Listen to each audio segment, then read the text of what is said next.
Assalamualaikum Ibu. Waalaikumsalam warahmatullahi wabarakatuh. Kembali dengan saya Yetri Arfida, mahasiswa Iya. PPG Universitas Bengkulu. Mm-mm. Beberapa waktu yang lalu kita sudah mendiskusikan apa saja masalah yang terjadi di sekolah kita.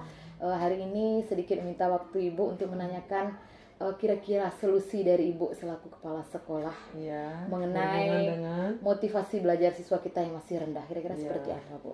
Ya, jadi sebagai seorang guru, tugas kita kan mendidik dan membina. Mm-mm. Ya, jadi tidak mengajar saja, Iya. ya, memberi materi saja tidak. Jadi ada tugas kita dalam hal itu untuk membina anak. Jadi berkaitan dengan motivasi. Jadi guru harus selalu memberi semacam wejangan-wejangan ya kepada anak ya.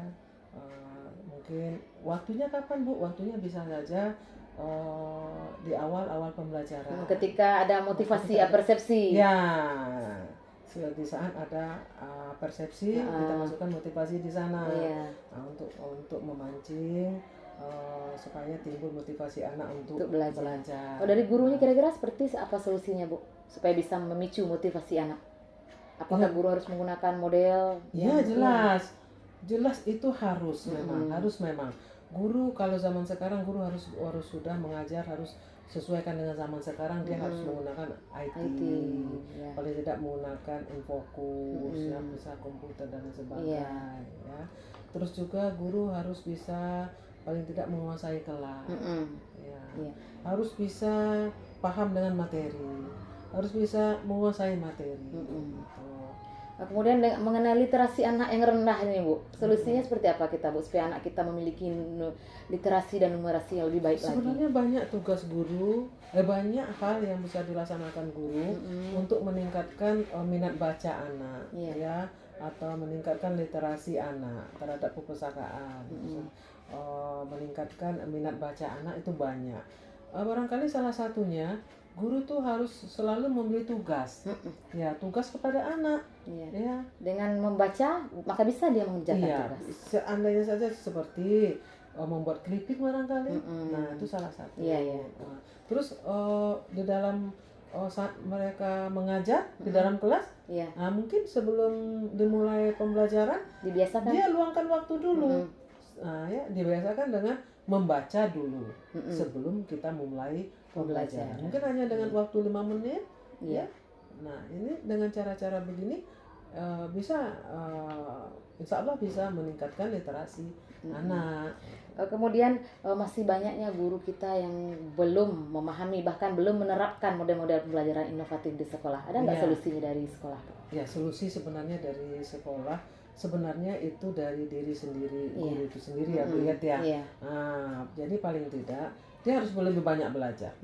Ya, sebagai seorang guru, ya, walaupun sudah jadi pengajar harus tetap belajar. Karena Iya. perkembangan dunia.